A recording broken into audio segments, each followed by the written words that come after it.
What's up, YouTube? Welcome to the Coffee Pod. My name is Shishi Zed. Drink the coffee, it'll make you feel better. Why the happiest and most healthy relationships might also feel the most triggering. Trigger alert. No more wasting time. Let's get it. This is why the happiest and healthiest relationship you've ever been in might also feel the most triggering. Oh, I'm probably going to trigger some people with this. So these happy, healthy relationships show you your shortcomings, and sometimes you didn't know you had them. Some of you aren't good boyfriends. You're not good girlfriends. You're actually kind of a piece of shit. You just don't know that. You just haven't been shown that yet. Because, and say, for example, women do this. You'll date shitty men. Okay, well, of course you look good. Of course you look good. But why wouldn't you? This guy sucks. This guy sucks. So always, the spotlight is always on his shortcomings. Okay, so now let's flip the roles. Now you meet this well-developed, handsome, charming. He doesn't really have very many shortcomings. He loves you the right way. He's a gentleman. He's not a simp. And he well. Now we'll see who's good or not. We're going to find out your shortcomings right now, because this guy, and this applies to any gender, but this guy is trying to lay the foundation of a happy, healthy relationship. And if there's any, it's probably going to come from you. Because now you're going to realize, some of you weren't really raised on love at home. You were raised with parents who were arguing like, your mother would throw things at your father when she was pissed, or your father was abusive.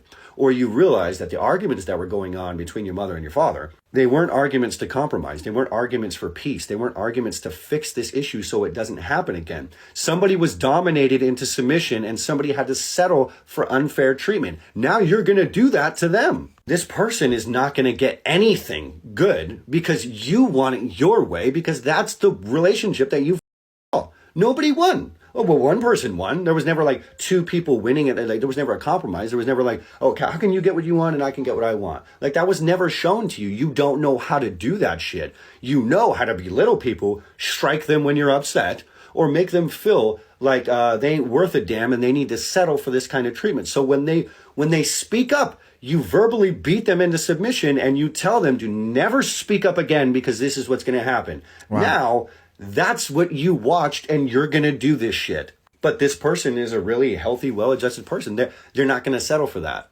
They're not going to settle for that. So what ended up happening is you're just going to f the whole thing up.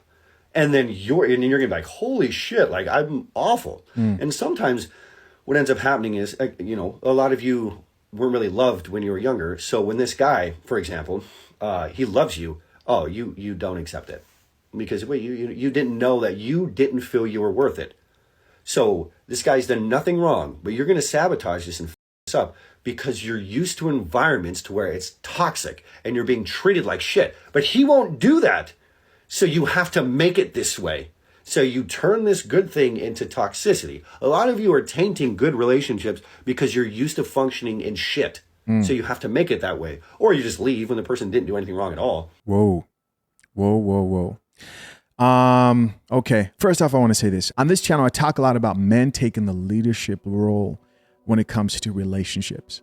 Being a leader who is respected. And if that's not what you want, that's cool, right? You don't have to watch this content. I find myself saying this more, what I just said right there, because the more I do this, the more I'm like, I'm not interested in convincing women of men's value if they don't see it. At this point, everybody knows these conversations. They know what men want. If you don't want to let your man lead, if you don't want to show your man respect, cool. Go be by yourself. Go find a simp and take charge of that situation or the partnership that doesn't exist. If you're a man and you think the idea of a power dynamic where a man takes charge in a relationship is toxic, cool. Go find that other woman who sees things your way and you guys go create a situation, right? As I go on, I'm less interested in convincing people how they should live their lives and a lot more interested in just working with, conversating with, catering to on my channel to people who are inclined to similar ideas, want to live their life in a way where a man takes charge, does his job as a provider, protector, and a woman does her job as a nurturer, wife. Those two people meet, they can make wonderful things happen, right? So with that being said, there's also this false idea that men who believe in that type of dynamic are dictators within relationships. I don't think that's the right way to run any relationship. I remember doing a video a while back where I said, you know, you shouldn't be a dictator. And a bunch of guys were like, yes, it's a dictator. Yes, control her and this, that. And off the bat, I just know the way life works, and that's impractical. A good leader knows how to find a compromise, right? And I'm not talking about a compromise to where you're compromising your values, but you can present things and settle issues in a way where the woman who you're in a relationship with doesn't feel like you are just dominating her in every single situation and she's just extremely passive. Those tend to be toxic relationships themselves. A lot of guys who are very much headstrong and can handle a lot of pressure and want to take charge of a relationship, you know, there's a tendency, and I know you guys can relate to this if you're honest, there's a tendency to be impatient. There's a tendency to not learn how to communicate and just sort of lead with an iron rod. And I don't think that's a healthy way to carry out a relationship. I think two people can come together, talk, and come to a compromise. Now, it's not going to be equal because in that situation, you do have a leader, and the woman you're with will understand that, hey, my man is the man of the house. And if there's extreme confusion, he does get the final say, etc. But in general, he's a caring, loving individual. That's that said. You know, back to the points he made in this video. This guy said some really good stuff, man. He talked about people who are used to chaos, people who have shortcomings. And so to hide their own shortcomings, they find other people who have worse problems in their life, right? Who have more shortcomings than they do. And he called out women right there. He said, listen, a lot of you women think that you're just great girlfriends and great wives, but you don't understand that it's because you pick all these shitty men who you're consistently complaining about. When I run into a woman and I hear her talk about how her past relationships, she was always with men who were doing crazy shit. Like, oh yeah, he just sat around all day and he never helped out with the bills. And the next boyfriend and my other ex was the same way. And the other one was a bum and the other one was a bum. I'm like, what is it about you that attracts bums? We could also talk about this from like the Pookie perspective. Is it possible that women who go after Pookie go after men like that because they know they're problematic? In a way, it's like, I don't want to be with the responsible man. I don't want to be with the man who knows how to communicate well. A man who is center, a man who does not get in his emotions. A man who does not resort to yelling like a female. You know, a lot of you guys out here still do that shit and somehow think men should be able to express them. Shut up. Shut up. A man who knows how to say, hey, listen, let's talk about this like adults. There's no reason to yell. There's no reason to throw shit. Some of you are dealing with crazy women who you should just leave. But there's no reason to turn up right now. We can talk about this. We can sit down, or maybe we need to take a step back. That's maturity. That's self-control. That's a man who's center. That's a man who a woman can rely on. But is it possible that there are women out here who avoid those men because, like he said, now your shortfallings would be highlighted? Because when you go to 100, he stays collected. And if you guys learn to control your emotions and think before you speak and not allow relationships or a woman to trigger you in this life, you run into situations where you realize a lot of women out there cannot do that. And you will immediately command respect just based on the fact that you're acting like an adult.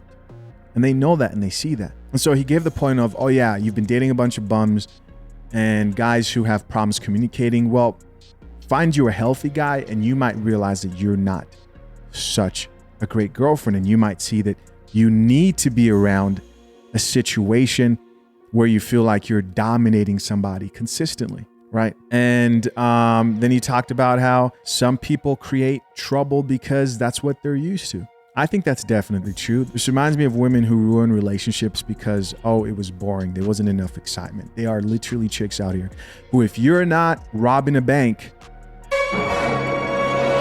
or getting arrested at least once every 6 months, you're corny, right? You're lame. There's no excitement. There's no fire. Now, with that being said, guys, a lot of guys think that the solution to that is like, okay, well, a woman needs chaos once in a while. Yeah, you know, she needs you to disagree with her, and you don't need to purposefully do that. A lot of you guys just need to be yourself. Stop simping and be yourself. When you disagree with something, you speak out.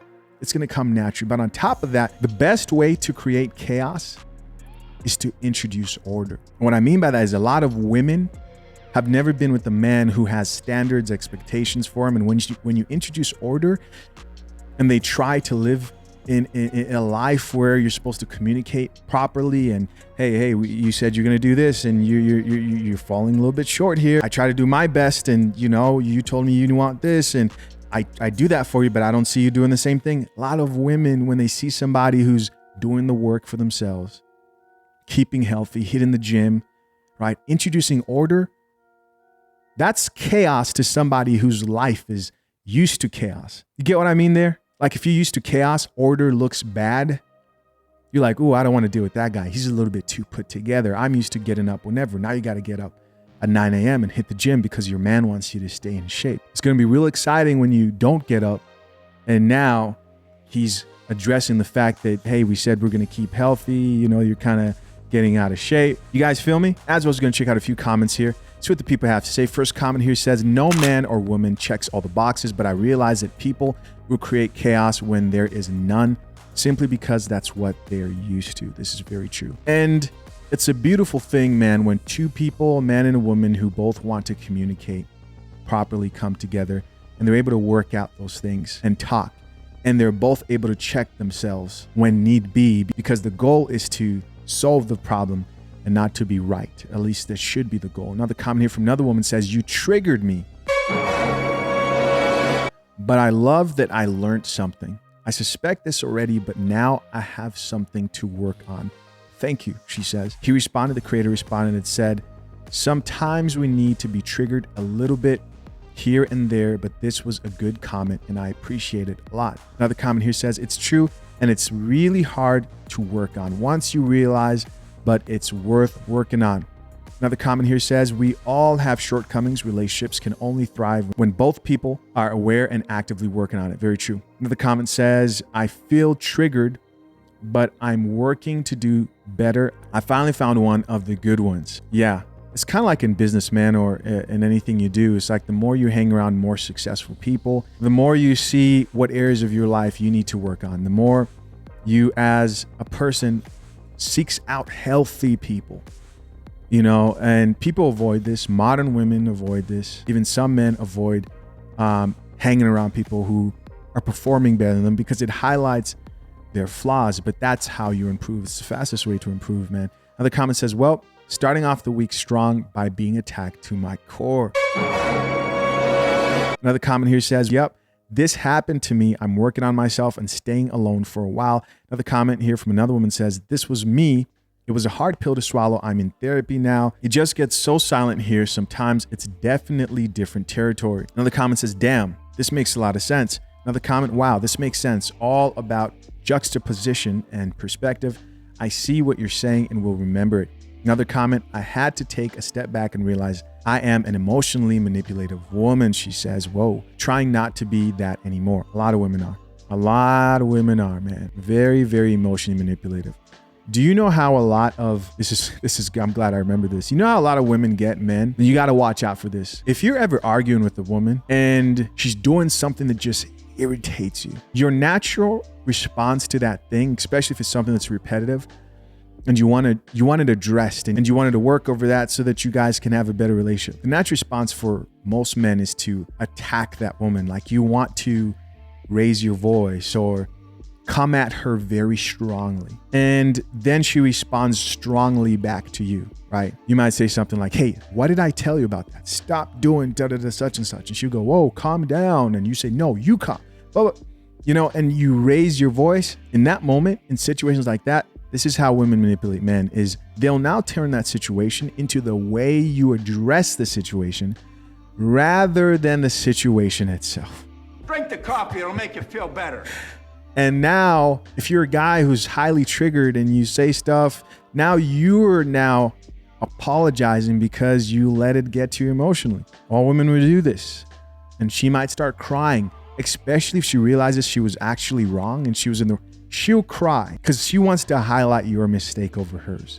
And you might think, well, now, no, I need to let her know she's being manipulated. Bro, you cannot play an emotional game with the woman. You cannot compete with the woman emotionally. You can't think you're going to control her emotions. No, the way you control women's emotions is by controlling your emotions. This is the importance of remaining calm. You addressing something calmly and keeping center as much as possible. If you can do that, you can address it. And then it doesn't turn to this thing of why did you address it that way? This is female nature. This is not get your passports and go. Nah, bro. This is female nature. But no passport's going to fix female nature. Got pretty passionate about this one for some reason. Listen, guys, as always, I'm curious to know, what do you think? Comment down below. Till next time, I'm out. Peace.